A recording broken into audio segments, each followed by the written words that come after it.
जी students, अस्सलाम वालेकुम। मैं हूं आपका इंस्ट्रक्टर आतिफ नसीम और ये है आपका YouTube channel science made sensible. इस लेक्चर में हमने फंक्शंस का स्टार्ट लेना है, लेकिन उससे पहले जैसे हमने कहा था पिछले लेक्चर में कि हम दो सेट्स लेंगे और उनका कार्टेशियन प्रोडक्ट, और फिर उन दो सेट्स में जितनी भी पॉसिबिलिटीज हमारे साथ बनती हैं जिनको हम रिलेशंस कहते हैं उसको डिस्कस करते हैं। सबसे पहले हमने कल एक एग्जांपल पढ़ा था सेट ऑफ पर्सन्स और सेट ऑफ फ्रूट्स का, जिससे आपको आइडिया हो जाना चाहिए कि what is generally meant by binary relations. यहां पर हम नंबर्स की तरफ आते हैं और मैथमेटिक्स की तरफ आते हैं। लेट्स सपोज सेट ए आपके साथ is a set of two alphabets A comma B. ये वेरिएबल्स हो सकते हैं, अल्फाबेट्स हो सकते हैं, कुछ भी हो सकते हैं। और इस सेट में आपके साथ दो एलिमेंट्स हैं। Set B is a set of numbers, natural numbers 1 and 2, और आपके साथ number of elements and set B जो है वो 2 एलिमेंट्स है। Let's suppose we want to find A cross B. तो ए क्रॉस बी में आपके साथ जो है टोटल 4 ऑर्डर्ड पेयर्स हैं या टोटल 4 एलिमेंट्स हैं, और उन सब ऑर्डर्ड पेयर्स में फर्स्ट जो मेंबर होगा हर ऑर्डर्ड पेयर का, it would be from set A and the second member would be from set B, because we are finding A cross B. अगर हम बी क्रॉस ए फाइंड करते हैं तो फिर फर्स्ट मेंबर सेट बी से होता और सेकंड मेंबर सेट ए से होता। ये डिपेंड करता है कि आप अपने लिए कैसा रिलेशन बनाते हैं, और उस रिलेशन के मुताबिक फिर आपने अपने ऑर्डर्ड पेयर जो है वो मेंशन करने हैं। स्टूडेंट्स, इस कार्टेशियन प्रोडक्ट के सेट में हमारे साथ टोटल 4 एलिमेंट्स हैं, ठीक है। इसको आपने 8 एलिमेंट्स कंसीडर नहीं करना, बल्कि ये हर ऑर्डर्ड पेयर इस कार्टेशियन प्रोडक्ट का एक एलिमेंट है। So we have a total 4 elements in A cross B. जब एक सेट में आपके साथ 4 एलिमेंट्स हैं तो उसमें कितनी बाइनरी रिलेशंस बन सकती है, कितनी पॉसिबिलिटीज बन सकती है, उसका ऑलरेडी हमने फॉर्मूला डिस्कस किया हुआ था। It is 2 power n। तो आप 2 में n में 4 वैल्यू पुट कर दें, आपके साथ 16 आंसर आ जाएगा। n जो है it is the number of items, the number of members in A cross B, or it is either the number of members of A plus the number of members of B। ठीक है, दोनों में जो आपको आसान लगे वो आप कह सकते हैं। ये स्टूडेंट्स वो 16 पॉसिबिलिटीज हैं जो सेट A और सेट B के दरमियान रिलेशंस बन सकती हैं। देखिए स्टूडेंट्स, इनमें से पहली पॉसिबिलिटी एम्प्टी सेट है। एम्प्टी सेट के लिखने का ये तरीका है। दूसरी पॉसिबिलिटी सिर्फ ये आइटम है A1, फिर तीसरी पॉसिबिलिटी ये वाला आइटम है, फिर ये है, फिर ये है, यहां तक A5 तक तो R5 तक तो हमने एक एक पॉसिबिलिटी लिख दी। जरूरी नहीं कि आपके साथ सिर्फ एक एक पॉसिबिलिटी हो, फिर उसके बाद आपने दो पॉसिबिलिटीज की तरफ आ जाना है। तो देखिए R6 में हमने ये दोनों जो है लिख लिए, R7 में ये दोनों लिख दिए, R8 में ये दोनों हमने मेंशन कर दिए, फिर फर्स्ट के साथ सबकी कॉम्बिनेशंस हो गई। अभी इस सेकंड की तरफ आ जाएं, इस सेकंड को इसके साथ लिख लें और फिर सेकंड को इसके साथ लिख लें, तो ये R9 और R10 भी आपके साथ हो गए। फिर आप इस थर्ड की तरफ आ जाएं, थर्ड को सिर्फ आप इसके साथ लिखेंगे तो ये जो है आपके साथ 11 भी हो गया। अभी 2-2 के पेयर्स की सारी पॉसिबिलिटीज खत्म हो गई। अभी 3-3 के पेयर्स आप बनाना शुरू कर दें।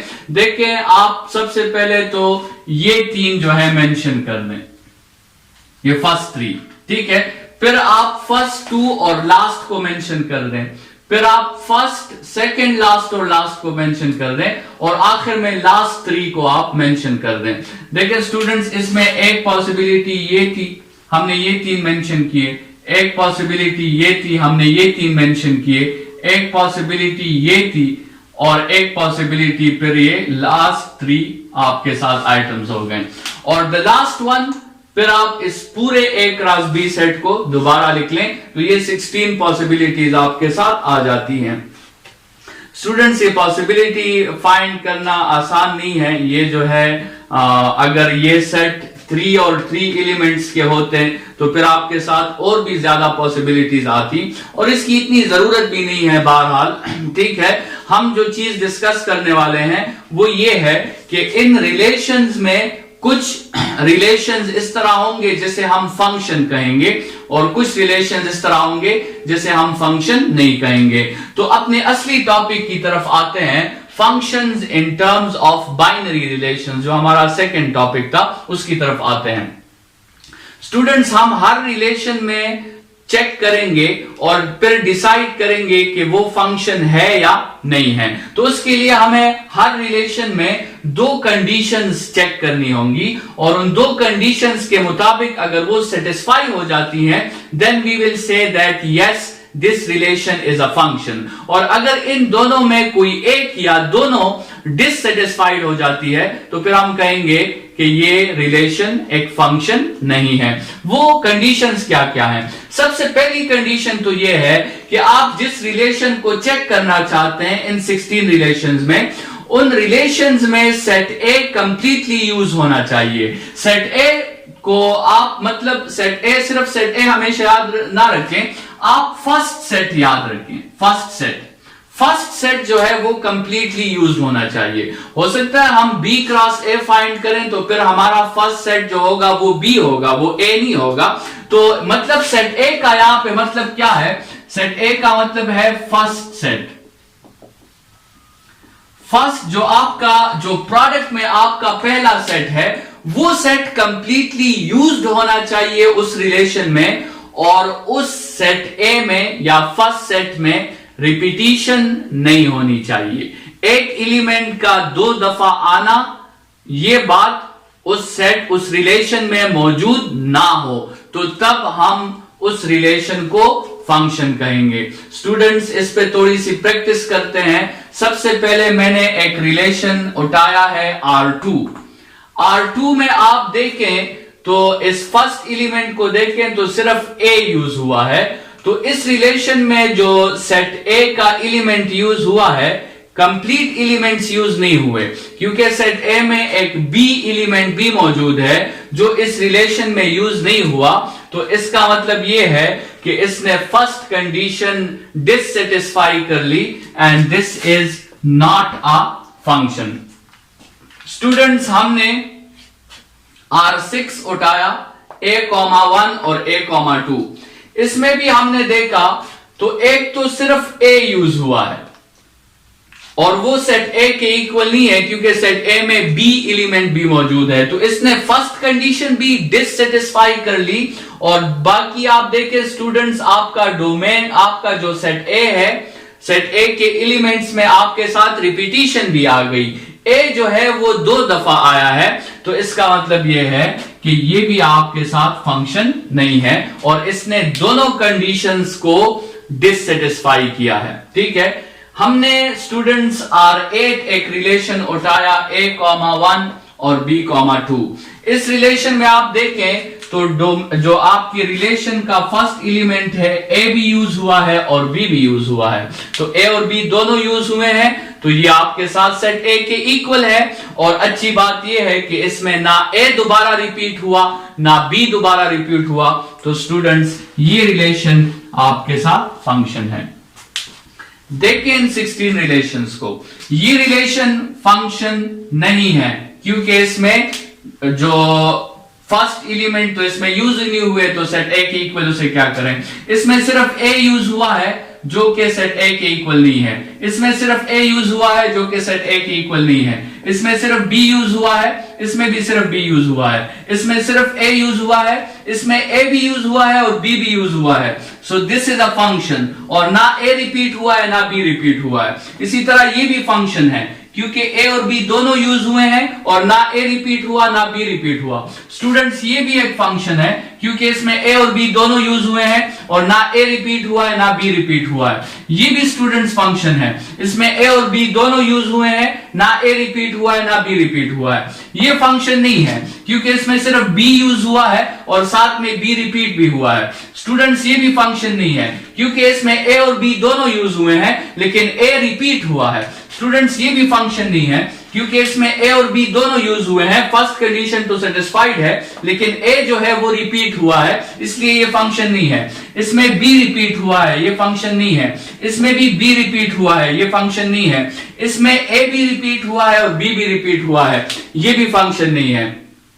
तो हमारे साथ इन 16 पॉसिबिलिटीज में सिर्फ 4 फंक्शंस जो है वो आए हैं और वो बाकी 12 पॉसिबिलिटीज हमारे साथ फंक्शन नहीं है। स्टूडेंट्स, जब हम साबित कर दें कि एक रिलेशन जो है वो फंक्शन है, तो फिर इसके इस फर्स्ट सेट को, जो फर्स्ट सेट की बात हम कर रहे हैं, फिर उस सेट को हम डोमेन का नाम देंगे। ठीक है, एक दफा हमने साबित कर दिया कि एक रिलेशन जो है फंक्शन है, उस पे ये दोनों कंडीशंस सेटिस्फाइड हो गई, तो एक दफा अगर हमने ये प्रूफ कर दिया कि yes R8 is a function, तो R8 में जो ये सेट A आपके साथ आया है, this set A would be called a specific name that is called domain of the function. अगर आपसे कोई पूछे कि ये फंक्शन है और आप इसका domain of this function find करें, so you will write A, B। ठीक है, तो स्टूडेंट्स, इस लेक्चर में हमने बाइनरी रिलेशंस के लिहाज से हमने देखा कि किस रिलेशन को हम फंक्शन कह सकते हैं और किस रिलेशन को हम फंक्शन नहीं कह सकते। ये तो हमने मैथमेटिकली जो है चेक करने की कोशिश की। इसी टॉपिक को नेक्स्ट लेक्चर में हम ग्राफिकली चेक करने की कोशिश करेंगे और देखेंगे कि ग्राफिकली हमारे साथ जो है बाइनरी रिलेशन को हम फंक्शन कह सकते हैं या नहीं कह सकते। नेक्स्ट लेक्चर की तरफ बढ़ते हैं। स्टूडेंट्स, तो ग्राफिकल एनालिसिस से देखने की कोशिश करते हैं कि कौन सी रिलेशंस को हम फंक्शन कहें और कौन सी रिलेशंस को हम फंक्शन ना कहें। तो ये आपके साथ सबसे पहले ये R7 जो है, इसको मैंने ग्राफिकल एनालिसिस में ये आपके लिए शो किया है। ग्राफिकल एनालिसिस में आपने ये करना है कि सेट A के एलिमेंट्स को आपने एक कॉलम में लिख देना है और सेट B के एलिमेंट्स को आपने एक कॉलम में लिख देना है, और फिर जो ये रिलेशन बाइनरी पेयर्स हैं, इसको आप एरोस के थ्रू शो कर दें। A1 के साथ रिलेटेड है और B भी 1 के साथ रिलेटेड है, A भी 1 के साथ रिलेटेड है, B भी 1 के साथ रिलेटेड है। और हमने कहा था, देखें आपके साथ A भी यूज हो गया, B भी यूज हो गया, ना A में रिपीटिशन है ना B में रिपीटिशन है, so this is a function. ठीक है, अच्छा, नेक्स्ट मैंने ये जो है R8 को आपके लिए यहां पे शो किया है। ये आपके साथ R8 का रिलेशन है, आपके साथ A भी आपने शो कर दिया, B भी शो कर दिया। अभी A1 के साथ रिलेट करें और B को 2 के साथ रिलेट करें, तो यहाँ पे आप देखें A1 के साथ B 2 के साथ, A भी यूज हो गया, B भी यूज हो गया, और ना A रिपीट हुआ है ना B रिपीट हुआ है, सो या this is also a function. अभी आपने ये जरा देखे, A1 के साथ है और A2 के साथ है। ये मैंने आपको रिलेशन नंबर R6 जो है ये शो किया है, ये यहाँ पे ये R6 है, और इसमें आप देखें B जो है वो यूज नहीं हुआ, तो set A is not completely use. और दूसरा देखें, A आपके साथ रिपीट भी हो गया है, A1 के साथ भी आया है, A2 के साथ भी आया है, सो इसने दोनों कंडीशंस को सेटिस्फाई नहीं किया, so this R6 is not a function. फिर जरा ये रिलेशन चेक करके बताएं स्टूडेंट्स, ये कौन सा रिलेशन है।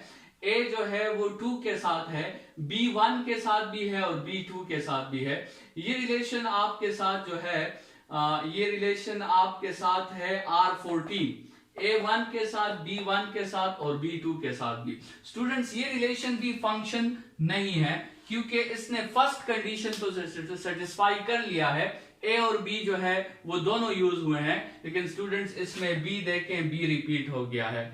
So as a shortcut graphical analysis में आपने दो बातें चेक करनी है। सबसे पहले तो सेट A के हर एलिमेंट से एक एरो का जाना जरूरी है, ठीक है, और दूसरा आपके साथ इस तरह का V साइन जो है वो मौजूद नहीं होना चाहिए। अगर इस तरह का आपके साथ V साइन मौजूद हो, इसका मतलब ये है कि डोमेन आपके साथ रिपीट हो गया है, सेट A आपके साथ रिपीट हो गया है, और इस तरह के रिलेशन को आप फंक्शन नहीं कह सकते। नेक्स्ट लेक्चर में दोबारा मुलाकात होगी। इस लेक्चर के लिए इतना ही। Thank you students.